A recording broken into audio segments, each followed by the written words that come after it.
यह सम्मिलित होना क्या है? यह सम्मिलित होना ही रोजाना का शुभ कर्म है। हम लोग के जीवन में दो कर्म होते हैं, शुभ और अशुभ। शुभ को शुभदायक कहते हैं, उसी को पुण्य कहते हैं। अशुभ को अशुभ पाप, पाप और पुण्य इसी शरीर में भोगने पड़ते हैं, इसी धरती धरातल पर भोगने पड़ते हैं। कहने का तात्पर्य है, हम लोगों का यह जीवन जो है क्षणभंगुर है। एक रोज आना एक रोज जाना लगा रहता है। आए हैं सो जाएंगे, राजा रंग फकीर एक सिंहासन चढ़ी चले, क्या बांधे जात जंजीर, सबको जाना होगा। जो शरीर में आए हैं सबको जाना होगा। इसके लिए शर्त है जो है सत्संग भजन ध्यान करना चाहिए। किसी भी काल में, किसी भी देश में, किसी भी वेश में सत्संग भजन ध्यान को नहीं छोड़ना चाहिए। अभी हम लोग श्री राम प्रतिमानस अभी हम लोग सत्संग योग से पाठ श्रवण कर रहे थे। महोपनिषद से आया है, जो है कहते हैं अविवेकी के लिए शास्त्र भार है, अविवेकी के लिए शास्त्र भार है, रागी के लिए ज्ञान भार है, अशांत मनुष्य के लिए मन भार है, जो आत्मज्ञान ज्ञानी नहीं है उसको शरीर भार है। अविवेकी क्या अर्थ होता है? जो माता पिता को नहीं मानते हैं, समाज को नहीं मानते हैं, साधु को नहीं मानते हैं, आग को नहीं मानते हैं, किसी भी को नहीं मानते हैं। अविवेकी के लिए शास्त्र भार है, शास्त्र झूठा होता है उसके लिए। जो आत्मज्ञानी नहीं उनको शरीर भार है। किस समय उठना चाहिए, किस समय जगना चाहिए, जो है इसका समय का ज्ञान नहीं है, रहनी गहनी का ज्ञान नहीं है, तो शरीर का भार है। सत्संग योग सुन रहे थे, और जो है मोक्ष के द्वार पर 4 द्वार पर रहते हैं, सम विचार साधु संग और सत्संग। मोक्ष का क्या अर्थ होता है? मोक्ष का अर्थ होता है छुटकारा। हम लोग संसार में आए हैं, संसारी बने हुए हैं। कहते हैं संसार में तो आए हैं, लेकिन आपका सुरता ख्याल ध्यान कहाँ रहना चाहिए? तो परमात्मा की ओर रहना चाहिए, सृष्टिकर्ता की ओर रहना चाहिए। जो सृष्टिकर्ता इतना कीमती मानव अनमोल शरीर भेजा है संसार में, उसके ऊपर ध्यान रखना चाहिए। अगर उसके ऊपर ध्यान रखेंगे तो जीवन निहाल हो जाएगा, खुशहाल हो जाएगा। जो है खुशहाल हो जाएगा जीवन। सत्संग योग भाग तृतीय से भी द्वितीय से सुन रहे थे, जो है उसके बाद तृतीय, उसके बाद चतुर्थ है। नित्य प्रसंग कर ले प्यारा, तेरा कार सरे सारा, सार कार्य को निर्णय करके धर चेतन धारा, धर चेतन धारा पिंड के पारा, सम द्वारे का ज्योति जग जावै, अति सुख पावै, शब्द सहारे का, लख बिंदु नाद तहाँ त्रय बंदे के, सुनो सुनो में ही ब्रह्मनाद का धरो सहारा, आपन तन में।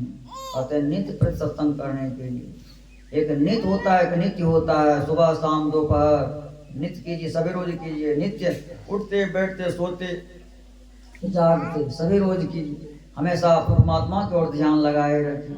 इससे क्या होगा? आपका जीवन खुशहाल होगा, सुखदायक होगा, जो है आनंददायक होगा।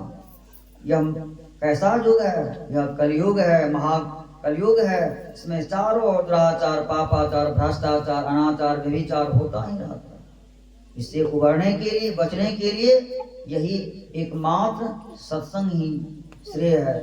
जो सत्संग को पकड़े रहते हैं वह मजबूत गढ़ किले के अंदर रहते हैं। देखते हैं दाई माई लोग चक्का चलाते हैं, आने जाता, और आसे पासे जो रहता है पिसा जाता है। किले के अंदर जो रहता है वह पिसाता नहीं है।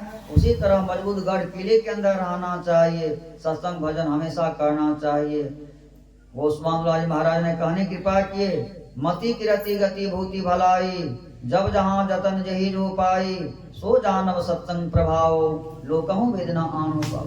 किसी को मति में देखिए, कीर्ति में देखिए, यश में देखिए, पद प्रतिष्ठा में देखिए, सरकारी नौकरी में देखिए, आलिशान मकान में देखिए, जमींदार देखिए, सरकारी नौकरी देखिए, समझिए सत्संग भजन ध्यान दान पुण्य का प्रभाव है। यह सत्संग रूपी साबुन हम लोग लगा रहे हैं, सत्संग रूपी साबुन लगा रहे हैं। जिस तरह से देखते हैं गोला से यानी दुकान से नया वस्त्र खरीद करके लाते हैं, वह भी मटमैला हो जाता है। उसको साफ नहीं कीजिए, उससे भी गंदा हो जाएगा, क्योंकि वह वस्त्र जो है नया है, लेकिन उसको साफ नहीं कीजिए तो मटमैला हो जाएगा। उसी तरह से मानव शरीर कीमती शरीर परमात्मा ने दिया है, क्यों? साधन भजन ध्यान सत्कर्म करने के लिए दिया है। तो फिर मनुष्य शरीर गारंटी के साथ मिलेगा, गारंटी के साथ मिलेगा। कब मिलेगा? जब हम लोग जो है ईश्वर पर आस्था रखेंगे, विश्वास रखेंगे, तब मिलेगा। आस्था नहीं रखेंगे, विश्वास नहीं रखेंगे तो मनुष्य शरीर नहीं मिलेगा। बिनु विश्वास भगति नहीं, तेहि बिनु द्रवहि राम, सुख की लाई हरि भक्ति बिनु पाई न जी विश्राम। बिनु विश्वास भक्ति नहीं होती है, विश्वास करनी चाहिए। विश्वास नहीं होगा तो कैसे काम चलेगा? और प्रेम होना चाहिए। सुन रहे थे, प्रेम बिना जो भक्ति है सो निज जिन विचार, उद्र भरण के कारण जन्म गवायो सा।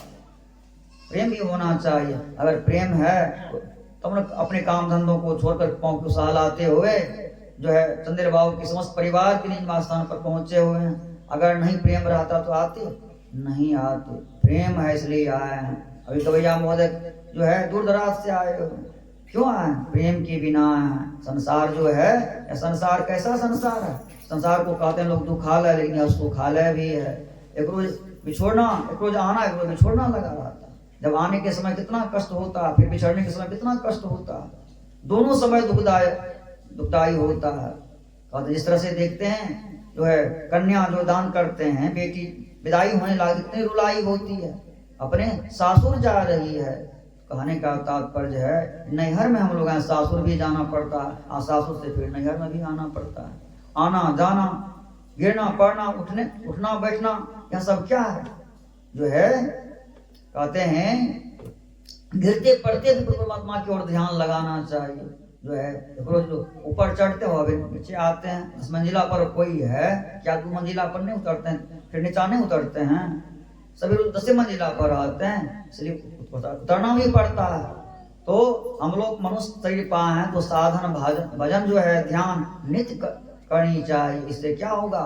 जीवन मंगलमय एवं सुखदायक बना रहेगा। इस गांव में अनवरत रूप से सत्संग भजन ध्यान होते हैं, अनवरत रूप से सत्संग भजन ध्यान होते हैं। गुरु महाराज की वाणी में आया है, इस क्षेत्र में, इस धाम में, इस गांव में, इस देश में जो जहाँ कहीं सत्संग भजन ध्यान होते हैं उस देश की सर्वांगीण विकास होता है। सभी चीज की उन्नति होती है उस गांव में, किसी चीज की कमी नहीं रहते हैं। पहले भोजन वस्त्र आवास की कमी नहीं रहते हैं, उसके और जितने भी साधन है उस गांव में भरपूर रहते हैं। देखिए ऐसा प्रतीत होता है। सत्संग भजन को किसी भी हालत में नहीं छोड़ना चाहिए। अपनी वाणी विराम लेता हूँ। बोल प्रेम सतगुरु महाराज की जय।